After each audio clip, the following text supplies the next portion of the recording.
Here we go.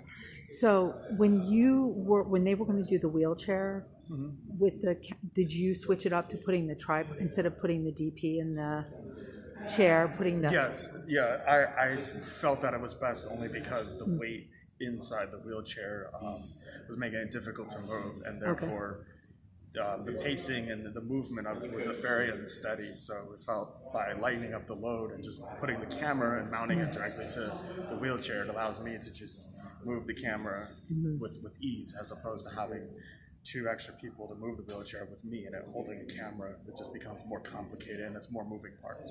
And does the role change depending if you're doing something technical like this as opposed to if you're working with actors in a scene?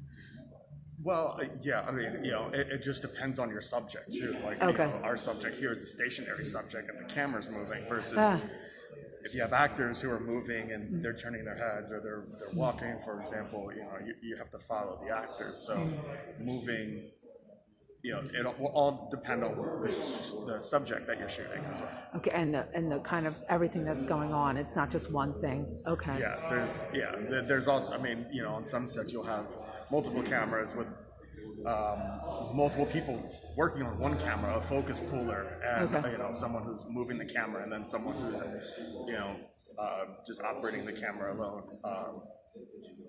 just recording wise or whatever. It just depends on the piece of equipment and what the film is required. Can I ask how you got into it? Is that too personal? Oh no. Ever since I was a little kid, I always wanted to be a filmmaker. I grew up overseas.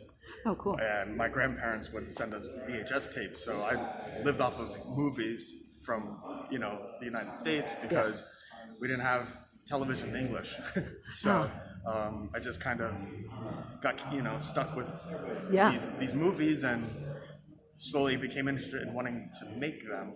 And before I thought that you had to be in LA or New York to be a filmmaker. Yeah. And I ended up joining the military for a while and then decided that now that I have the money and the resources to go back to school, I can finally pursue my dream as a filmmaker. Oh, that's so great. Thank you for your service. Thank and you. where are you going to school? University of the Arts. Oh, that's so great. Oh, thank you. Okay.